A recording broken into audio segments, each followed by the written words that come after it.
लेकिन आज हम एक कंडीशन सियाटिका के बारे में बात करेंगे। ये सियाटिक नर्व के कंप्रेस या इंजरी की वजह से होता है। इस वजह से हमारी टांग में दर्द रहता है, वीकनेस हो सकती है, नंबनेस या टिंगलिंग सेंसेशन आ सकती है। अगर आप अपना अंगूठा देखें तो सियाटिक नर्व की थिकनेस आपके अंगूठे के बराबर होती है। ये नर्व आपके लोअर बैक में मौजूद स्पाइनल कॉर्ड के सैक्रल पार्ट से निकलती है और हमारी टांग में पीछे से इंटर हो जाती है। ये दरअसल 5 नर्व्स का कॉम्बिनेशन होता है जो मिलकर एक सियाटिक नर्व बनाती हैं। में कोई मसला हो तो हम इसे सियाटिका कहते हैं। सियाटिका नर्व को दूर करने के लिए आपने इंटरनेट पर बहुत सारी एक्सरसाइजेज देखी होंगी। इनका फायदा भी होता है, लेकिन मसला यह है कि अगले ही दिन ये दर्द वापस आ जाता है। आज हम डिस्कस करेंगे कि कैसे हम मेडिसिन के बगैर इस दर्द को दूर कर सकते हैं ताकि हम परमानेंटली इससे छुटकारा पा सकें। 90% केसेस में ये मसला डिस्क स्लिप की वजह से होता है। स्पाइनल कॉर्ड में मौजूद डिस्क के 2 पार्ट होते हैं, एक आउटर लेयर और एक सेंटर वाला पार्ट। सेंटर वाला पार्ट सॉफ्ट जेली की तरह होता है, पर न्यूट्रिएंट डेफिशिएंसी या किसी और वजह से एक डिस्क का आउटर पार्ट वीक होने लगता है, जिसकी वजह से ये इनर जेली वाला पार्ट बाहर की तरफ स्क्वीज करता है, जिसकी वजह से पास से गुजरने वाली सियाटिक नर्व पर प्रेशर बढ़ता है। सियाटिक नर्व के कंप्रेस होने की वजह से हमें दर्द का एहसास होता है, टांग में नर्वनेस या वीकनेस का एहसास होता है और बहुत इरिटेटिंग पेन फील होता है। कंडीशन माइलोन्यूरोपैथी भी इसकी वजह बन सकती है, जिसमें हमारा स्पाइनल कॉलम और पेरिफेरल नर्व्स डैमेज होने लगती हैं।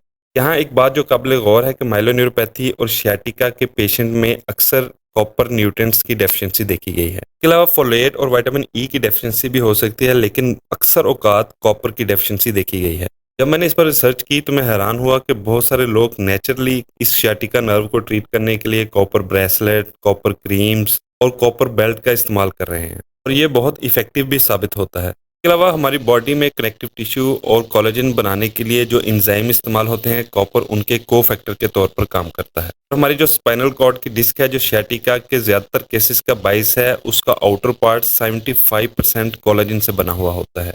लिहाजा अगर कॉपर की डेफिशिएंसी होगी तो डिस्क वीक होना शुरू हो जाती है। कॉपर हमारे नर्वस सिस्टम में मौजूद एंजाइम और इसके अलावा नर्व्स की आउटर कवरिंग के लिए भी बहुत इंपॉर्टेंट है। इसके अलावा एक बहुत इंपॉर्टेंट विटामिन जो कि कोलेजन बनाने में हेल्प करता है, विटामिन सी, उसकी कंपोजिशन में भी कॉपर मौजूद होता है। हमारे ब्रेन में मौजूद डोपामिन हार्मोन जो कि न्यूरोमस्कुलर एक्टिविटीज के लिए जरूरी है, उसमें भी कॉपर मौजूद होता है। कॉपर अच्छी नींद के लिए जरूरी है, मेलानिन की प्रोडक्शन करवाता है, जिसकी कमी से हमारे बाल ग्रे होने लगते हैं। ये बोन्स की फॉर्मेशन करवाता है और एंटीऑक्सीडेंट भी है।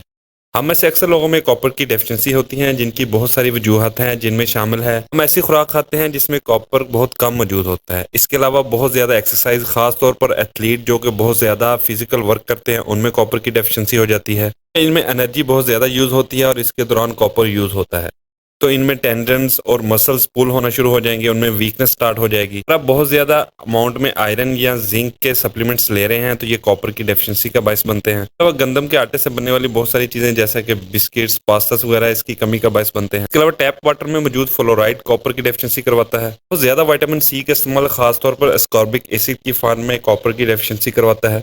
बहुत ज़्यादा पसीने का आना, क्योंकि पसीने के रास्ते कॉपर हमारी बॉडी से बाहर निकलता है। इसके अलावा धूप में बहुत ज़्यादा बैठना, धूप में बहुत ज़्यादा बैठने से मेलानिन बनता है और मेलानिन की प्रोडक्शन में कॉपर यूज़ होता है। इसके अलावा चीनी से बनी हुई बहुत सारी चीज़ों का इस्तेमाल, बहुत ज़्यादा कॉफ़ी या चाय का इस्तेमाल, बहुत ज़्यादा शराब नोशी, इसके अलावा अगर किसी में गैस्ट्रिक बाईपास सर्जरी हुई है तो उनमें, और बहुत ज़्यादा स्ट्रेस, ये सब चीज़ें कॉपर की डेफिशिएंसी का बायस बनती हैं। इसके अलावा कुछ लोग जेनेटिकली प्रीडिस्पोज होते हैं सियाटिका के लिए, इन लोगों में भी असल मसला कॉपर की डेफिशिएंसी का होता है। अब बात करेंगे इसके सोल्यूशन की, तो आप कॉपर ब्रेसेस यूज कर सकते हैं, तौर पर अपनी बटक्स के अराउंड जहां से हमारी सियाटिक नर्व ओरिजिनेट हो रही होती है, और टॉपिकली कॉपर क्रीम्स इस्तेमाल करें। इसके अलावा आप अपनी डाइट में कॉपर कंटेनिंग फूड्स को लाजमी शामिल करें। फूड्स में शामिल है ऑर्गन मीट जैसा कि कलेजी, इसके अलावा शेल फिश, डार्क चॉकलेट खासतौर पर शुगर फ्री, और ऑर्गेनिक मीट। इसके अलावा आप कॉपर को सप्लीमेंट की फॉर्म में भी ले सकते हैं। मैं आपको रिकमेंड करूंगा कि आप 2 मिलीग्राम पर डे से स्टार्ट करें। 1 महीने के अंदर अंदर आप इसे मैक्सिमम 20 मिलीग्राम पर डे तक ले जाएं। इससे ज्यादा मत खाएं। के बाद फिर आहिस्ता आहिस्ता आप इस डोज को कम करते जाएं अपनी कंडीशन के हवाले से। आप इससे वाज़ेह फर्क महसूस करेंगे। अपना बहुत बहुत ख्याल रखिएगा और हमारे चैनल का भी शुक्रिया। अल्लाह हाफिज।